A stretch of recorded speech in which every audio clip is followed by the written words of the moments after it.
formal webinar. Hi everyone, welcome to our 5th informal webinar. On this one today is on the Trace platform, and we have Javier Godar with us, who will be talking about that. So for people who didn't join for the previous webinars, a quick word of introduction. Within the OECD, we're currently working on a project on environmental impacts along food supply chains and what we know about that in terms of the analysis, but also what we know in terms of tools or initiatives or approaches that can help to reduce those impacts. And as we were doing that research, it became clear that there's a wealth of new initiatives happening at the moment, new data, new scientific research, but also new initiatives by civil society actors, by governments, and so on. And so we thought it would be a good idea to connect the dots, to create a space where we can have people share their ideas or share what they are doing, and also make sure that people can then afterwards have a few moments to talk to each other and get to know other people with similar interests. So that's the idea behind these webinars.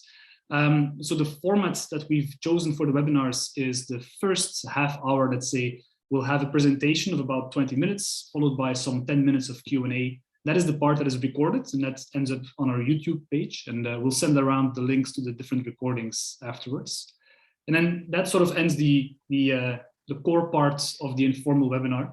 And after that, we stop the recording, and then we put people in breakout groups. This is purely optional. If you have other things to do, please feel free to go. If you want to stick around, you're more than welcome to stay around, and then you can just have a chat with other people who share the same interests. And then, since that's really informal and up to you, there's also no need to come back to the plenary afterwards or anything like that. So that's how we organize things. This is the 5th webinar. We had initially scheduled a series of 5. So we've come to the 5th in that series now. We are working in the background on scheduling a couple more because we really like the format, and we've gotten a lot of positive feedback from you about these webinars. So stay tuned, there will hopefully be more news on that in the coming days or weeks. So with that, it's my pleasure to introduce Javier Godar. Javier is a senior research fellow at the Stockholm Environment Institute, and his research focus is around sustainable land use and reducing deforestation. And he is the co-founder of the Trase.Earth Trace platform, which is one of the most innovative things we came across in our work. It's a platform that maps flows of globally traded commodities at a sub-national level and uses that information to answer a range of questions around environmental sustainability and other issues as well. In addition, Javier is also the co-founder of Global Shipping Watch, which is again another initiative to bring more transparency to an important part of global supply chains. So we're very excited to have Kabir here with us today. So Kabir, the floor is yours. Thanks a lot, Koen. Very happy to be here, and hi everyone. I will start sharing my screen. I think you have to give me permission for that. But I mean, I can start. I'm going to talk about the kind of data that we need in the sustainability research, which is, I'm a researcher. And I'm going to I'm going to talk about the high level needs that we have, or that I think we have. And also I'm going to give examples with 2 platforms, the ones that Koen has mentioned, Trace and Global Shipping Watch. I'm not going to focus so much on how these platforms work. You can do it by yourself, but if later there are questions, I mean, we can use the platforms. This slide is providing with the 4 key messages that I think are important here. So I will take them more slowly, maybe. The first message is that the data that we use in sustainability research has historically been shaped by a very, very acute need for awareness raised on climate change, deforestation, better consumption, and also on the discovery of key trends that we could actually communicate to society so we could change things from a political perspective. But probably we have become a bit lazy in our sector, in the sustainability research sector, because we got stuck with this kind of data, which is very good for awareness raised and detecting trends, but it's not good for the implementation phase that we need now. What does the data need to have or to be for being more useful now? In my opinion, it needs to be more spatially explicit, meaning that you actually need the data at the highest resolution possible that fits the policy need, and it has to be nominal. So it needs to actually mention the roles of different actors that are involved in that process or that impact that is actually of concern.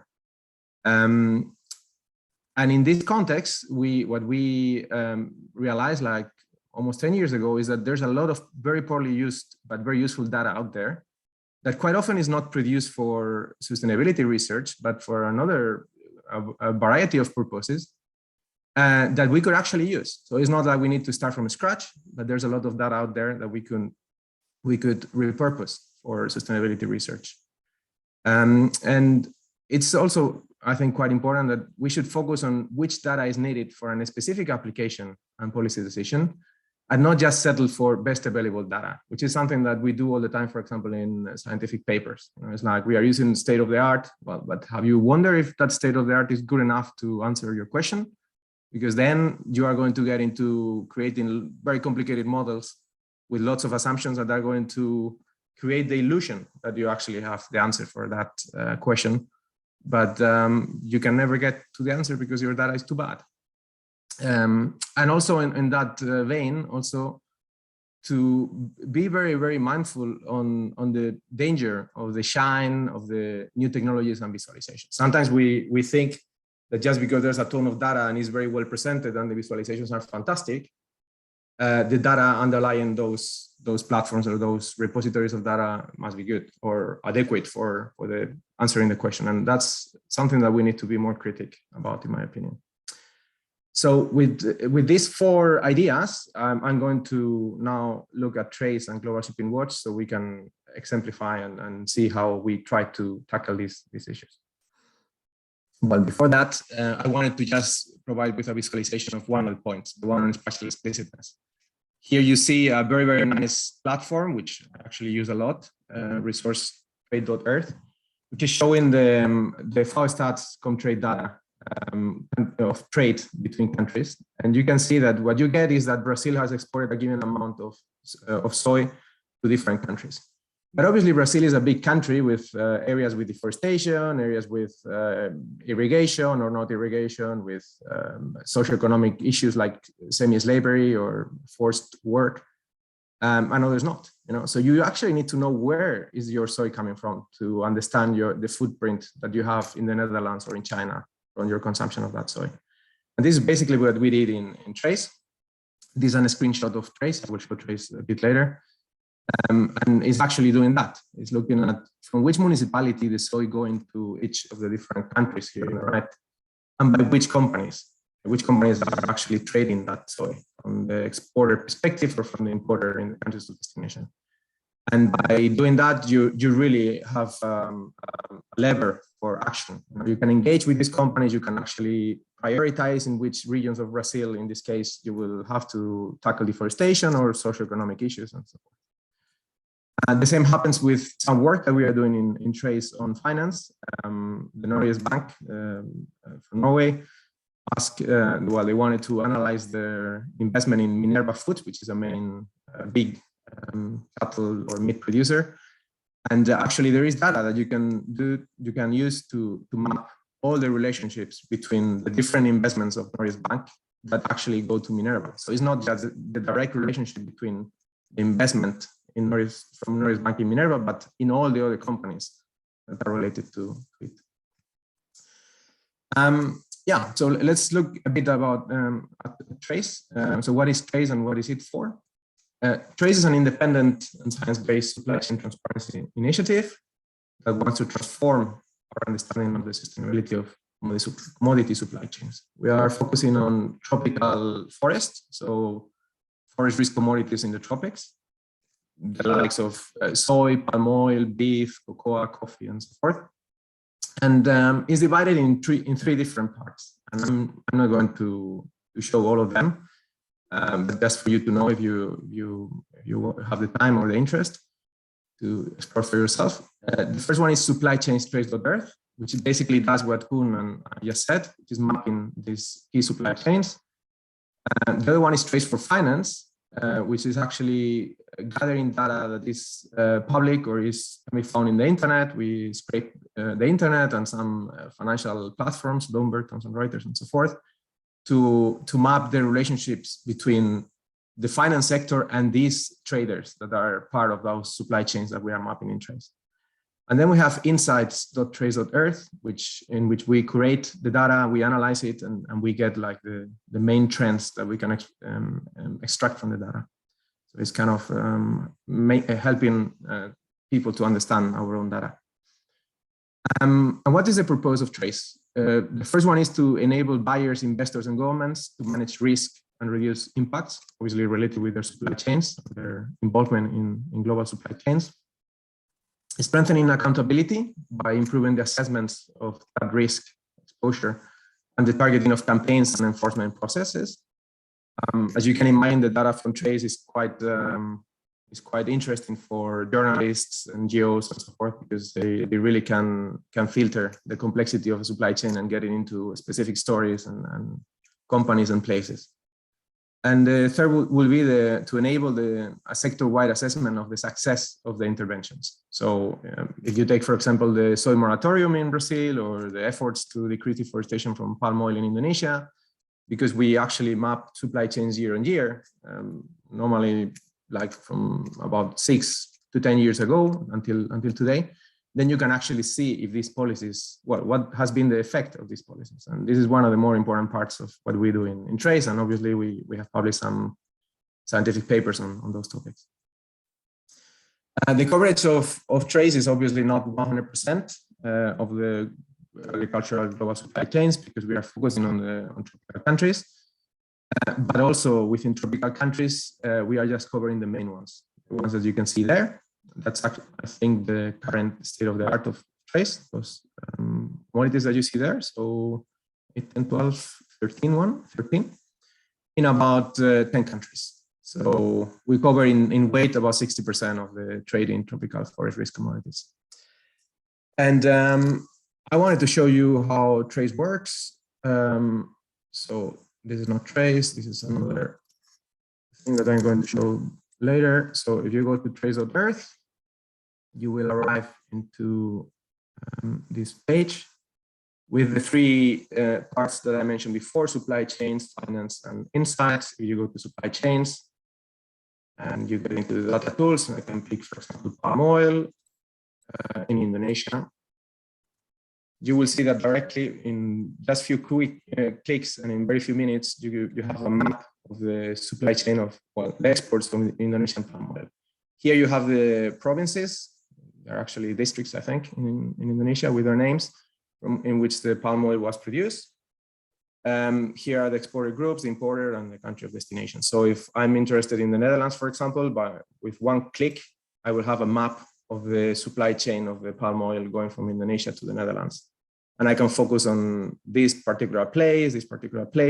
Here I have the volumes and also the value in dollars, the associated deforestation. For example, I can reconfigure the map to show the deforestation. So the Netherlands will be accountable for 8,027 hectares of palm oil deforestation, mostly in Kutai Barat, Mandailing, Natal, and so forth.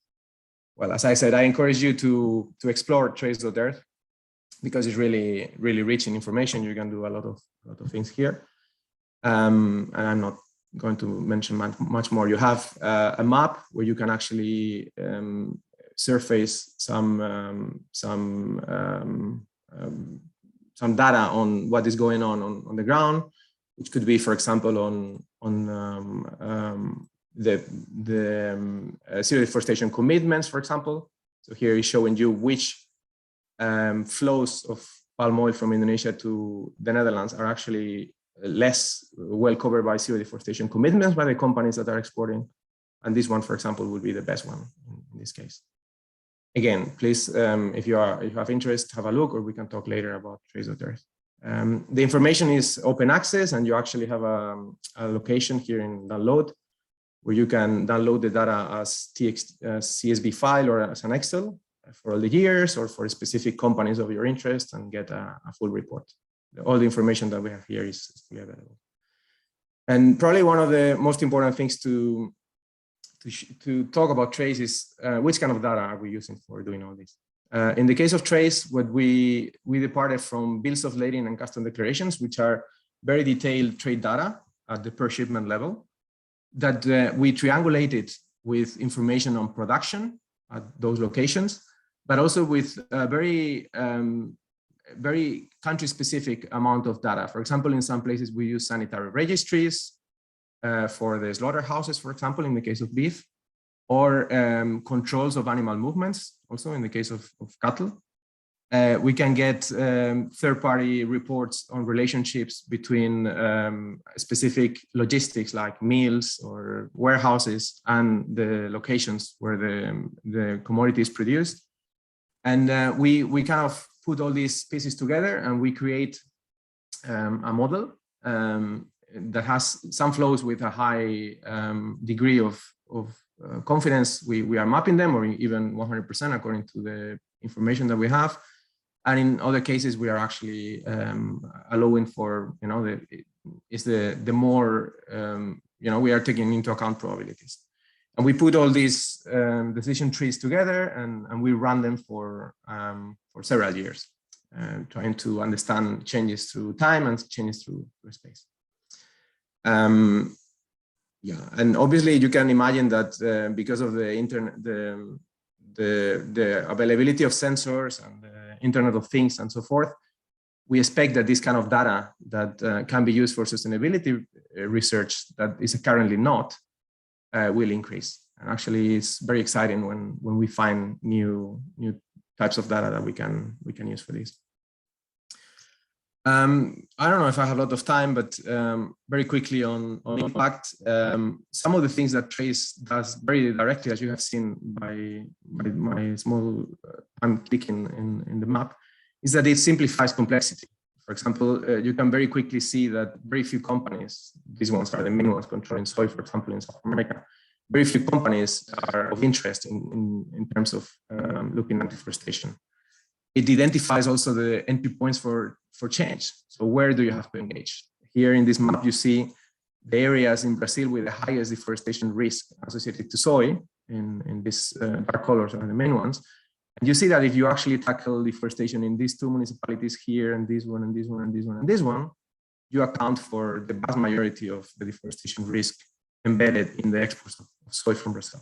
So you don't actually need to look at the whole country. I mean, you could, but the more efficient way of using your money and your attention is actually to focus on those places. The same applies with regards to wheat companies. There are some that are very big. We have them on our minds, but sometimes these specific high impacts in specific areas are created by other types of companies that sometimes are quite hidden, and Trace actually surfaces these companies as well. Which includes quite often Chinese or Indian or Russian companies. We focus too much on the ABCD, EDM, Bunge, Cargill, and what is the other one?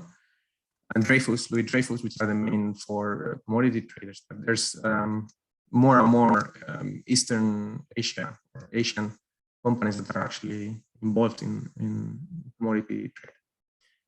One can look very quickly at hotspots of risk exposure. For example, in Brazil, only 2% of the 2,803 municipalities that produce beef account for 50% of the total deforestation risk, as I mentioned before.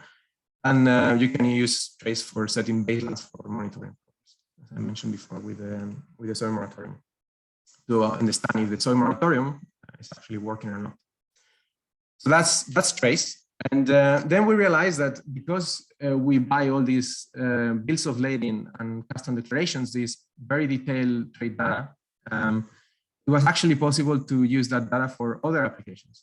And in this case, what we realized is that every vessel in the world that is transporting cargo has an anti-collision system, which is called AIS. It's a system that originally was created for security reasons, so the vessels wouldn't crash. And but now it can be used to actually understand where a vessel is in any given moment and what is its speed and other operational data about that vessel. And then we decided to actually link our trade data and these movements of the vessels and the estimation of their emissions, the carbon emissions, to actually create a system for monitoring emissions per commodity and per trader of international maritime cargo. And this is something that we have presented very recently. And just to finalize my presentation, because I think we are in time, right, Kun? I can show you how it works. So this is Global Shipping Watch. You can visit it by going to globalshipping.watch. And here in this case, for example, you have all the exports of chemical products from the US to other countries. And each of these lines that you see in yellow is the journey or the voyage of these vessels going from the US to the rest of the world. And here you have the number of journeys, the number of travels that these vessels have done in a given year. This is for 2019. The total nautical miles they covered, the tonnage of the products they are carrying, their value, and also their emissions. Both the absolute amount of emissions, the aggregated one, and the emissions per ton, emissions per dollar, and also standardized by the distance. And the beauty of this is that you can actually filter. I'm not going to do it now, but you can do it for yourself. I could here click in any given company here, I don't know, ExxonMobil or something, and actually get the journeys just corresponding to ExxonMobil. And or I could do the same for just petrol or anything, soy or oil or soy oil or whatever. It's really everything that was exported by the US, Brazil. We have different countries that we are covering here. And actually, you could get into the detail of just clicking in any of these journeys and get the full detail. Actually, ExxonMobil was exporting this amount of these organic chemicals and mineral fuels with this amount of tonnage and value and emissions and so forth. So this is a very, very rich database and platform that actually, as Trace does, revolutionizes our understanding of global supply chains from another perspective. We are starting to use it and to engage with users, but we see the major applications in Scope 3 emissions, which is the elephant in the room sometimes when companies or countries are reporting their emissions. The Scope 3 emissions, as you might know, are the emissions that you are not generating but are created by the providers of, or the upstream part of the supply chain that is feeding your business.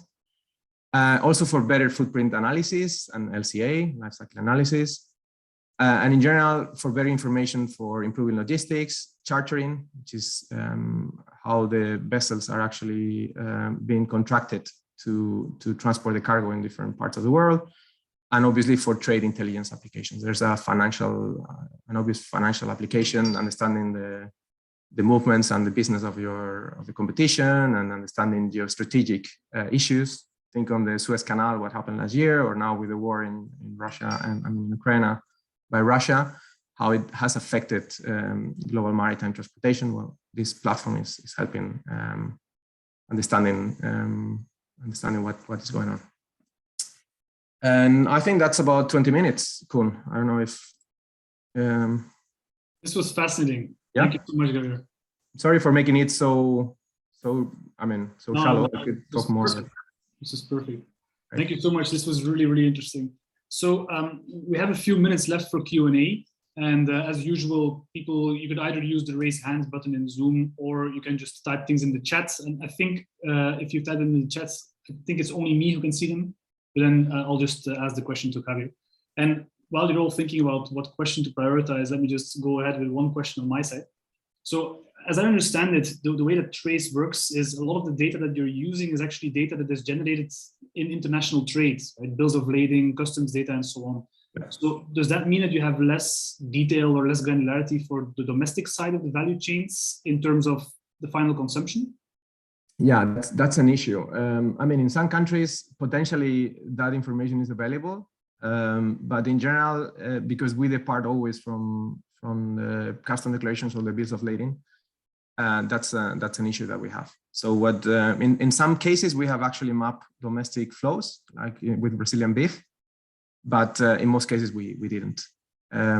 You have to understand also that it's much more complex, because from producers to millions of consumers locally, supermarkets and so forth, I mean, it really explodes. The supply chain doesn't go through a specific entry points like it does in international trade.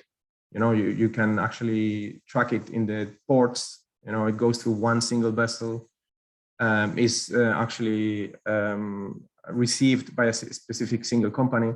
That doesn't happen in the domestic market. It's way more complicated and diverse. That's very interesting. So another question that came to mind as you were discussing it, you mentioned it briefly, the possibility of using data from food safety as a way to trace things. So I think you mentioned slaughterhouses. Could you explain a little bit more about that? Yeah, so we are doing that extensively. In the case of production of poultry or pigs or cattle, for example, we rely a lot on, the sanitary information is always very detailed for obvious reasons. It's way more professional, that sector, than others. Than, for example, the environmental monitoring or environmental compliance. So there's a lot of rules that are imposed by the countries of import. For example, China with the cattle in Brazil is very, very tough, and the information is very, very transparent, actually. So you can actually understand which slaughterhouses are accepted by which countries. And then in Brazil, the government publishes all information about how many heads go to this slaughterhouse, how many go out, all that. And this information is very useful for us. Yeah. Obviously, it's more important for animal supply chains than it is for agricultural supply chains or crops. But there is also some information on crops, when they are looking at pests and so forth. But it's really key information. One of the key pieces that we look at all the time. Interesting. Yes, it relates to one question that I just received here, which is how challenging is it to get the underlying data for the projects? So the question is, do you only use publicly available data, or do you also buy data from private actors? And I would add, even if it's public data, how easy is it to actually get that data? Because I would not have imagined that you could just get data on slaughterhouses, etc. I would have imagined that there would be confidentiality around that, for example. Yeah. So, it's always public data. We are not like commissioning, generating the data by commissioning it to someone else or anything. It's public data, but that doesn't mean that it's free access data. So we have to pay for these custom declarations and bills of lading, and sometimes for other type of information. But anyone can do that. And we are quite transparent on where this data is coming from and how it is generated. My feeling is that, in spite of what has happened in recent years because of the war between China and the trade war between China and the US, and obviously the current situation with COVID and so forth, I saw an increase in the availability of this kind of data. And my feeling is that with technologies and in next years, if this kind of situations, if globalization is not stopped, we will actually have more data. So I'm optimistic about having more data, more of this kind of data in the future. But you have to understand that there's no formula here. So what the model we apply in Brazil is different to the one in Indonesia. And the commodity level is also very different. So it's not like we can really run this without any consideration. It's quite heavy on our shoulders to produce one of these maps of a supply chain. I see Anna. I'd like to do more, actually. So I see Anna has her hand raised. Anna? Thanks, Koen, and thanks, Javier, for a really, really interesting presentation. Just as a bit of background, I'm co-director of a global data initiative on tenure security, so measuring how secure people feel about being able to stay on their land or stay in their homes across 140 countries. And we've been looking at exploring the link between tenure security and deforestation in tropical forests. And I did wonder, your data on forest cover, deforestation, what the source is of that and what level of granularity you're able to get, and whether you've been exploring looking at other aspects, such as, if possible, indicators of biodiversity or sort of broader ecosystem health. Thank you. Thank you. No, that's a very good question. So the short answer on deforestation would be that we use the best available data per country. And that's our background. My background is in understanding land use in South America mostly. So for example, in Brazil, we will use the INPE data biomass as well. And we would not use global data sets like the one from the University of Maryland, from Global Forest Watch.